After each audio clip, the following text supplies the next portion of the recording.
Well, continuing with our usual list of topics, which changes every episode, of course, depending on what is current. But right before we do that, I just want to again appreciate Mr. Halley. He's a person, when he does something, he does it, with gusto, and I appreciate your gusto-ness, so to speak. I mean, dedication. So that's going to be a change, but life is full of change, as we've said, and we'll be happy to continue interviewing other council members as Michael, I was going to say la-di-da is on with his life, but that's not necessarily the case. He has plenty going on. Just moving into the next chapter, and yeah. Who knows what's after that. I tell people I'm not burning any bridges in Fairfield. I might be back, who knows. So. And you're still kind of working with the sustainability. Yeah, so I'm on the Resilient Iowa Communities Advisory Board, and I have every intention of helping the Fairfield group do better than any other city, because I want Fairfield right. to knock it out of the ballpark. So I'm going to continue to be involved with them. Actually, after the new year, there's some work with some solar zoning that I was working on before I got into my day job at a solar company, that I want to pick it back up, because there won't be that conflict once I'm off the council.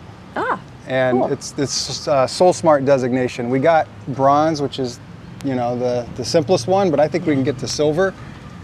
And it's not just about the designation. There's benefits to putting some language about solar in the city's code that's not there currently. Mm-hmm. It's a benefit to people who want to install it, but it's also a benefit to the city to have a little bit of regulation. To have some, and to have that kind of designation, so people. Yeah. So I'm going to do that in January, just because it's always kind of bothered me that I wanted to get us a little further, but I couldn't because of a conflict of interest. But if I'm not a council member, then as a citizen I can do it. You can do it, as we all can. Yeah. Even though I won't be on the city council, I'll still be involved. Cool. Well, right now, as a current city council member for the rest of December, want to bring us up to date on the fire station and raising money for that? Yeah. So the initial design is ready for the new fire station at the former DOT site at the intersection of Briggs and 4th Street. Mm-hmm.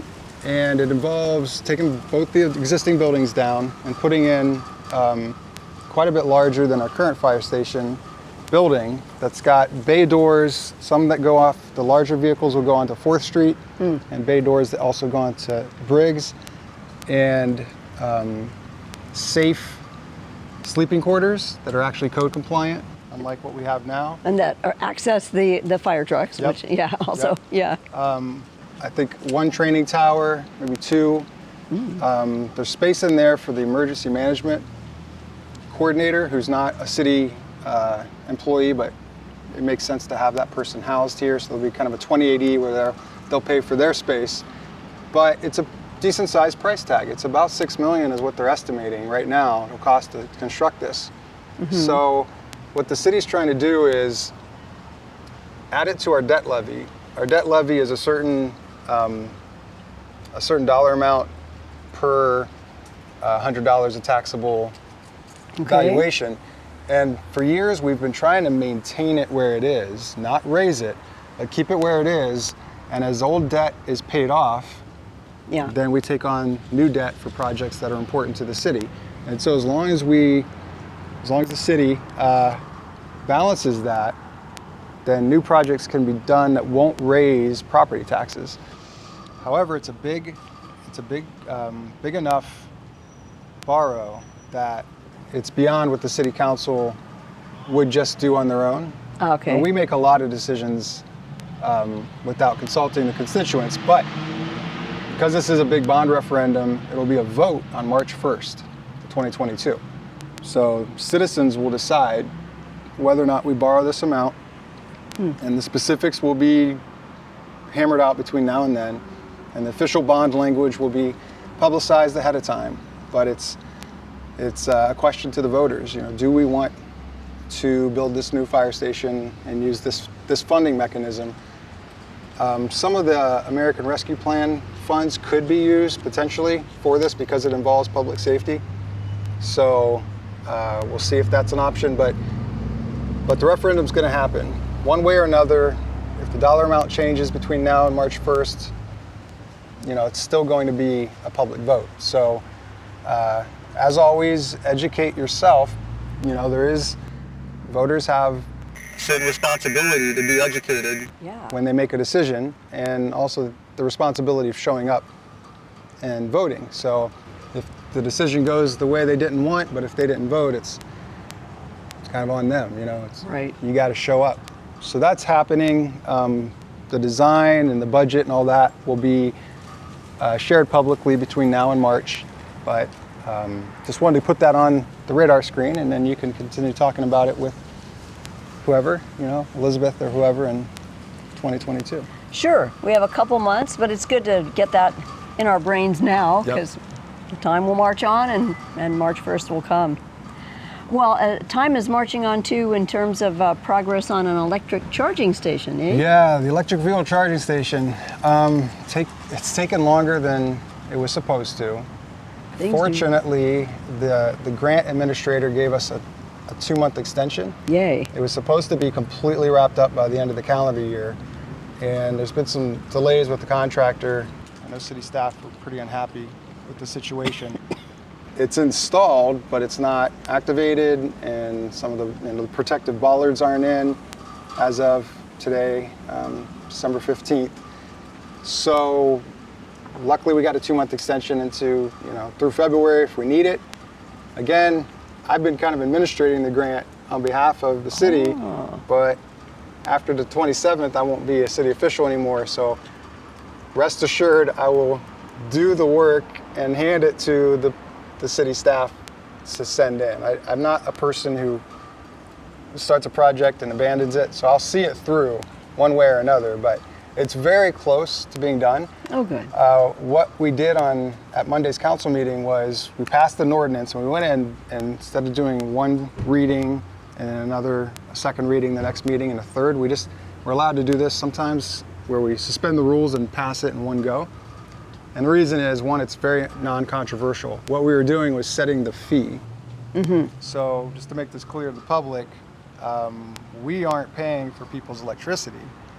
The user has to pay. So they have to put in their credit card, and then the fee that we're charging is 30 cents a kilowatt hour, which is pretty much a standard amount that you'll see out in the world. Okay. And that'll cover the electricity cost and the monthly meter fee that the city pays.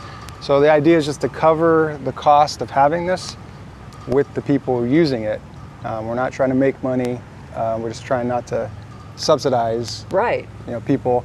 A lot of places, like businesses, will give the electricity away for free because it's a way to draw people. So if you have an electric vehicle, you pull up at a hotel or a grocery store and charge, then the hope is, okay, now you go in and shop. And it really doesn't add up to that much money. However, for this, we just wanted to be fair. It's, Sure. we don't want the city, we don't want the rest of the citizens paying, though you would never feel it. It would be like a fraction of a penny per person. But at the same time, that's the principle of it. And the charger we bought is set up that way that it's, pay. And it's got a couple of cool features. Actually, you can have a video about your town on the little screen. Cool. So we're going to look in with the Visitors Bureau and see if, they want to put a little promo. Neat. And then I would imagine having a charging station, that will also go, like everybody who has an electric vehicle, they have these maps that they get routed. Like if you're traveling in this direction, you can stop here and charge. So exactly. We'll be on the map. We'll be on the map. That was actually one of the things the grant required. But also, the whole point of doing one downtown is we're attracting EV drivers to our downtown. Yeah. So they park here, and then they go to the convention center, they go to our restaurants or whatever while their car charges, because it takes hours to get a good charge. It's not a quick thing like filling up your gas. It takes a couple minutes, but so it's going to get done. It's going to happen, guarantee, even though it's delayed. We'll let you know when it's live. Yep. And Michael, I know you wanted to kind of recap a little bit of I mean, I can think of so many things, but well, I want to say specifically, I talked a little at the last council meeting, and basically I was encouraging the council members who are staying on, and Elizabeth, who's new, to to experiment, try new things, play a little bit, you know, like be proactive and the kind of the way I was, you know, and I've seen a lot of small towns that can become reactive instead of proactive, and the reactive can be reacting to small things in a small way rather than looking at the trends and seeing what needs are going to be there, and then doing projects and initiatives to meet those needs. And that takes a little bit more paying attention, a little bit more work. So my last request to the city and council was, you know, go ahead and be willing to do the work. Go ahead and work. Be willing to try hard in your position. But specifically for this, when I first was running for city council, I realized it was hard to know what was going on with the city. You could show up to the meetings, but at that time there were no screens, TV screens in the chambers, so you really didn't know, sitting in the audience, what the heck the council was talking about half the time. You know, Yeah. they had papers in front of them, and they were often talking about things that they had been talking about earlier. And I remember sitting there when I was running for council, I'd come and I'd take notes, and just half the time I'm like, I don't know the details of what's going on here. So I would have to reach out to the individual council members and then kind of, you know, get the background. So it was something that was important to me, was to be a voice, kind of a, you know, conduit of sorts, to keep the public informed of what's going on. You know, you can't do everything, but, you know, try to hit the big points and the things that matter to them. And so it started with some interviews with FMC director, and then Scott Holderbrand, Holderbaum, and then Mike Ragonia at Fairfield 2.0. I've come on his show, and then James Moore invited me to do a show on Crew that was started as a radio show, and then Jason Strong started filming those. That was City Business, and then Crew closed, and then you and I started CityBiz. So besides that, I've written, you know, articles in the papers and such, but I just want to thank you, and I want to thank Jason, the man behind the camera, for doing this every month, because it is a service to the community. That's what I feel like it is too, Yeah. and you have had the gusto to, you know, keep that going, and that desire for people to know more, because the more you hear about things and know, then you can be involved. If something Exactly. piques your interest, Yep. You hear about something, act on it. act on it, get engaged. Exactly. So, yeah, I think it's a great service. I'm really, really happy you're going to continue it. I know when I announced I wasn't going to run, we were sitting right here actually. You were worried about what's the future of CityBiz, and I said, look, anybody can take it over. It isn't the Michael Halley show. It's CityBiz, and so I'm really grateful that it's carrying on, and I'll tune in. You know, it'll be fun. It'll be fun to be just the kind of citizen watching it for a change. So you thank me, I'm going to thank you right back. Thank you so much, Melinda. And we thank.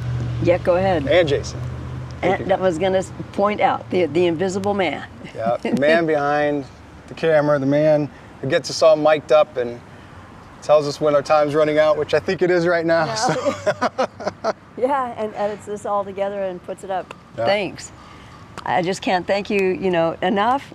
But time moves on. At some point, the interviewer will move on too. We'll have another interviewer, but Not yet. we hope to. No, not yet. I totally enjoyed doing this, and we totally appreciate you tuning in to find out what's happening in Fairfield, your city. Yeah, so let's talk to Elizabeth one more time. All right. It's been so wonderful to have Elizabeth with us here today for this transitional show. But all things must pass, all things must end, new eras begin, and Elizabeth embarks upon her city council career along with her law school career. That's ongoing, your law school, but embarks starting in January. So Yep. coming to you Actually from being sworn in on the 27th of December, so a little early. Yeah, they're doing it early this year. Aha. So Avoid the New Year's rush. yes. Yeah. So yeah, come around 8 o'clock maybe on the 27th of December 2021. I will no longer be the 4th Ward Council representative in Fairfield, and Elizabeth will be. and I have really high hopes.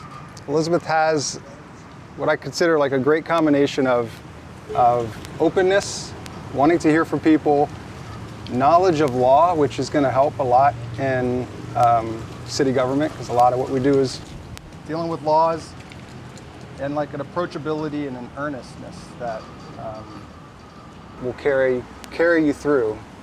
And I'm super happy. I'm really, really happy that you got the seat, and I'm very hopeful for Fairfield's future. Well, I appreciate you saying that, and I just want to say thank you so much for everything that you've done for the entire city of Fairfield, and of course for the 4th Ward. And I will try to carry your energy forward as I take over in the city council. So Yeah, I'm sure you will. And that's it for the final edition of 2021's CityBiz. We will see you in the new year. We'll see Michael around town for a little while yet. Yep. Can't get rid of him that quickly. Well, it's been a great pleasure, and I'm just really happy to pass the reins off to Elizabeth. So with a little luck, Elizabeth will be the new CityBiz person, or maybe there'll be a group of people that rotate through. But CityBiz will continue in 2022. But thank everyone for being supportive, and it's been a great 12 years on City Council. Thanks for all you've done. Yep, you're welcome. And thanks again for joining us. See you on the next CityBiz.